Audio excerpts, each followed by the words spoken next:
I bet each and every single one of you has been lied to in your lifetime. I also can bet that some of those lies that have been told to you stung and actually hurt you deep within. Now, do you think that lies, when they're told to people, is literally a form of disrespect? I do. And let me kind of explain to you why. It took me a long time to get the grasp upon how bad lying really was. I had done it for so long in my life, but never once correlated that to all of the lost relationships I had as I walked through each and every day that I lived. Down to the very point that my own family couldn't take it anymore.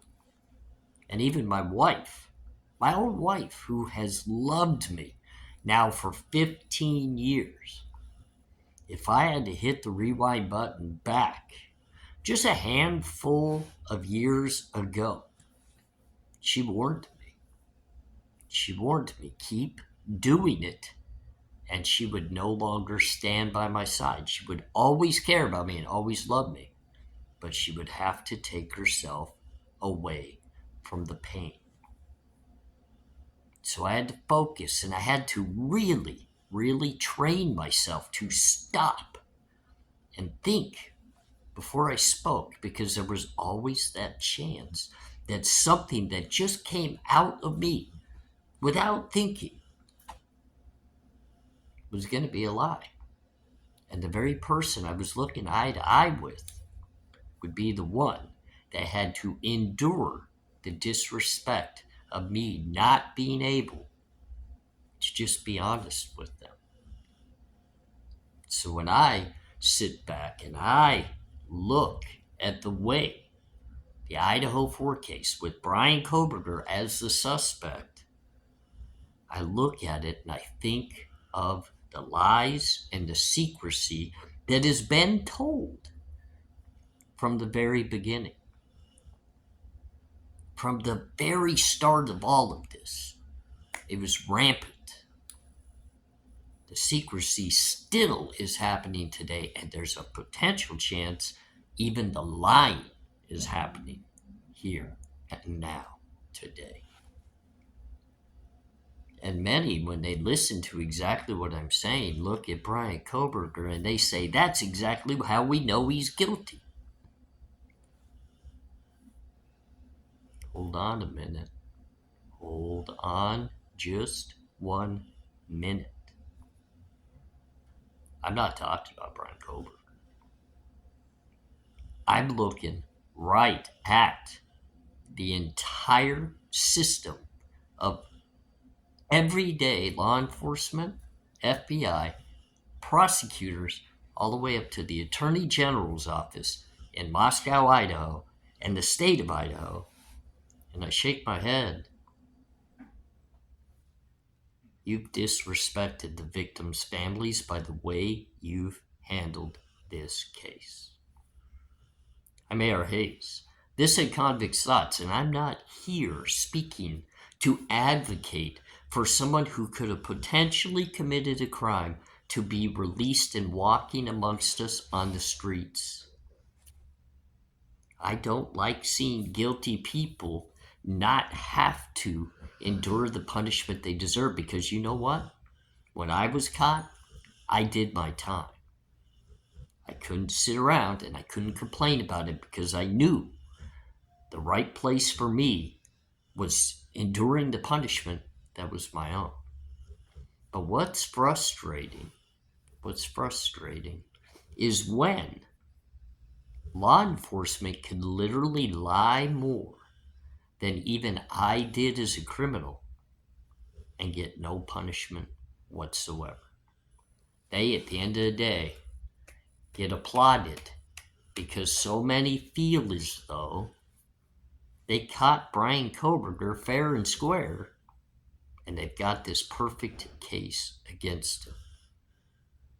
If that was the situation, ladies and gentlemen, this entire scene that we watch from afar would be completely different.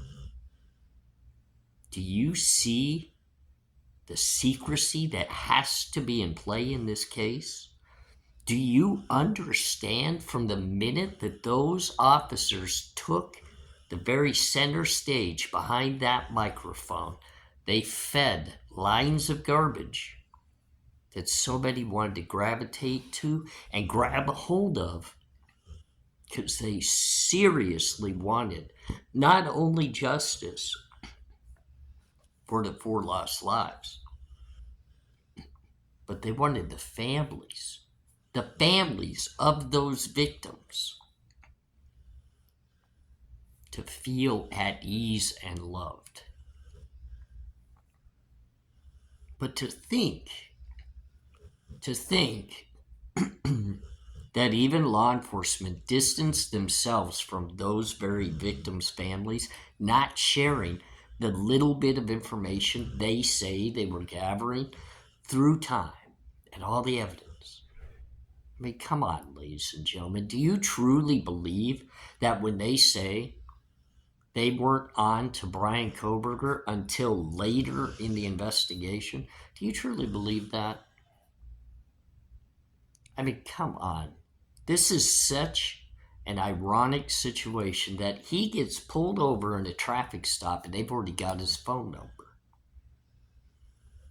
People are claiming that he actually called in to speak to them in regards to the case prior to leaving for Pennsylvania. Would that mean they were possibly on to him?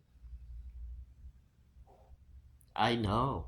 The story is being so well told that even journalists and writers are publishing books prior to this going to court. Bill Thompson screaming as if he's upset that they cannot hand over what does not exist. Is that another lie, Bill? Kind of like the Stickergate when you guys all said there was no body cam footage in that case, and then miraculously right before trial, boom, there it was. We know how prevalent body cam footage in Moscow, Idaho is. Do you want to know how that is, Bill? Because we see it every day from traffic stops prior to the crime even happening with Brian Koberger.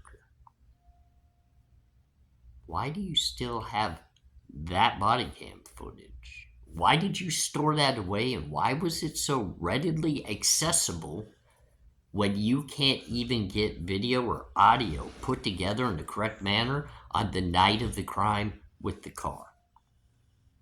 Oh, but it's easy to get the body cam footage of all the things like the parties and everything happening.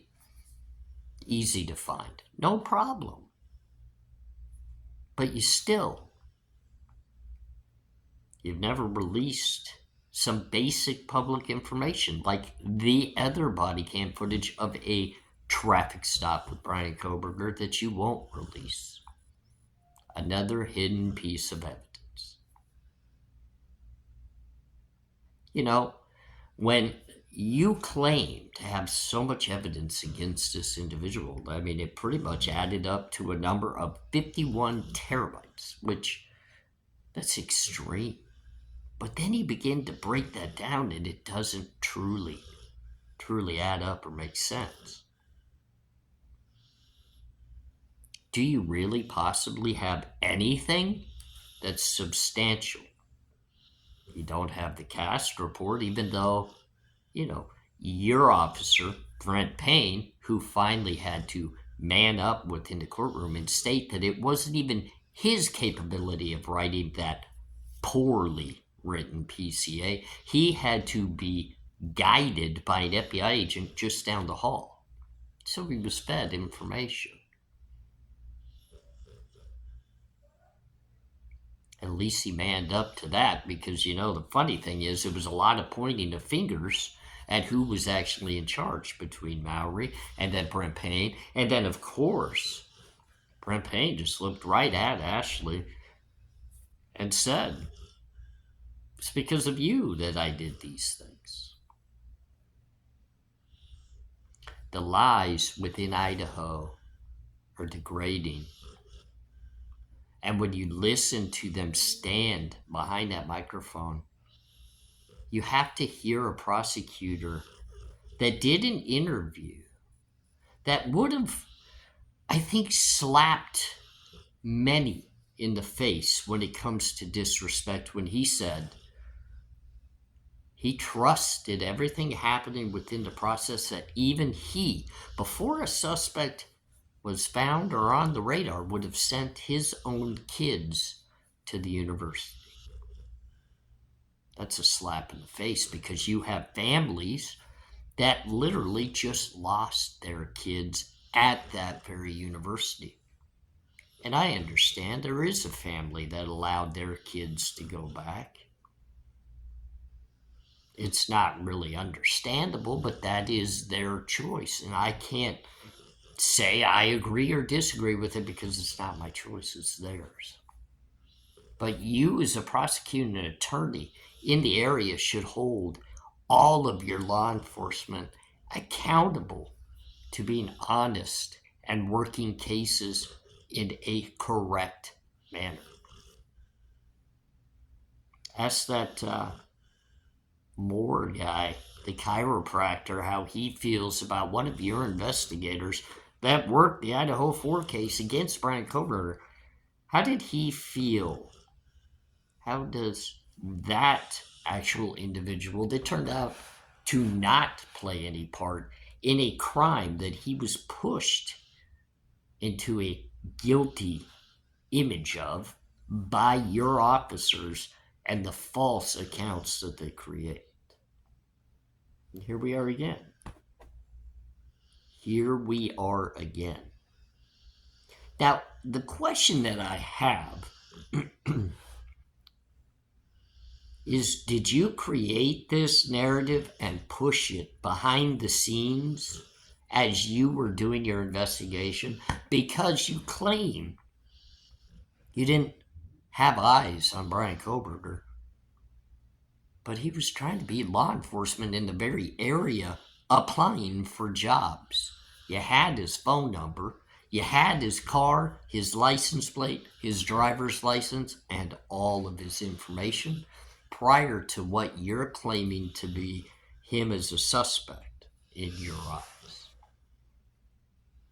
It seems a little odd to me that for a guy like myself that used to create the grandest of lies and try to get away with things, I look at yours and it's definitely not airtight.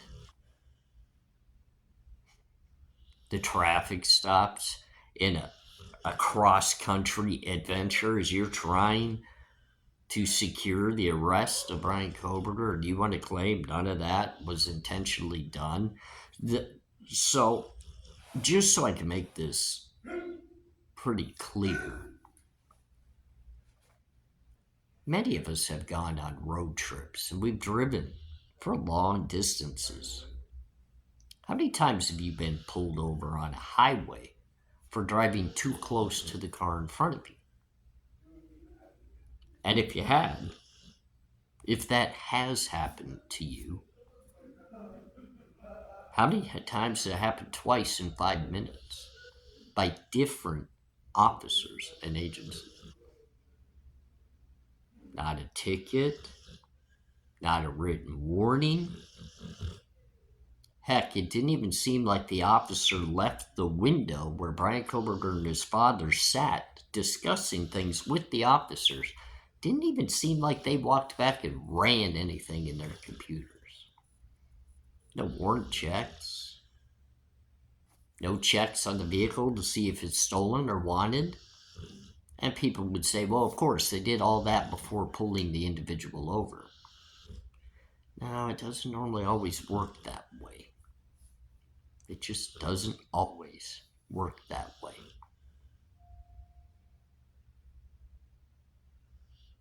I mean, it's slowly coming out that you had eyes on this individual and you were surveying him. And I'm pretty interested in seeing your techniques in doing that, because the things that you discuss early in this case, you make it seem as though you were on the hunt for a suspect. You needed help from the public, both in regards to locating the car. Yet, when people find that very make and that very color of a car in a whole other state, you make no attempt to even investigate it. You just deem it irrelevant right from the beginning. 17,000 tips claim to have come through the hotline in regards to this case. Over 10,000 pictures. So much evidence, it would just be overwhelming. Yet, you can't give a still photo of the suspect's vehicle like most do in an investigation. You can't even give a sketch artist rendering of your potential suspect like other cases always do. And now here we sit, and it seems like the agencies are no longer working together on this case. The FBI most likely is distancing itself from the Moscow investigative team, leaving them in an unknown situation that they don't know how to deal with. They've dug themselves a hole through their narrative telling from the beginning, and someone always told me, and it really now makes sense, your lies will always catch up to you. And when you think that you've moved on and it's all said and done, those you've lied to haven't. It's pretty odd right now. We see nothing from Maddie's family. Ethan's family wants zero to do with even showing up at the trial.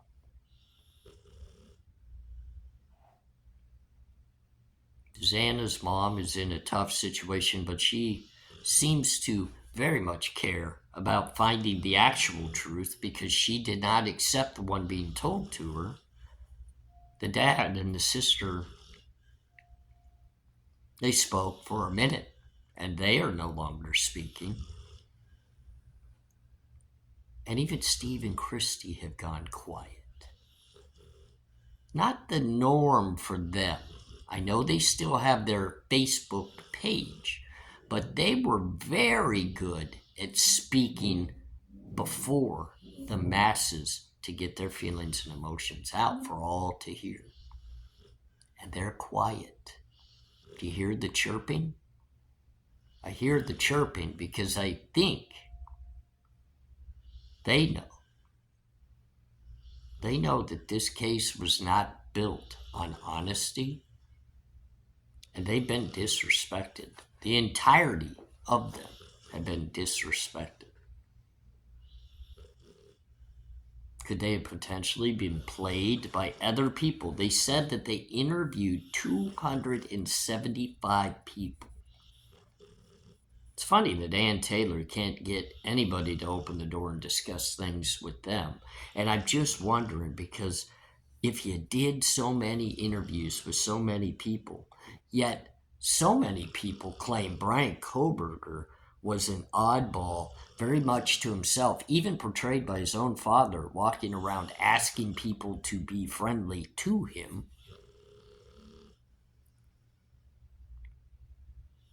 Yet you've got all these people that you could do these interviews to that line right up to Koberger? Or is it really lining up to a situation and an end result that you don't want out?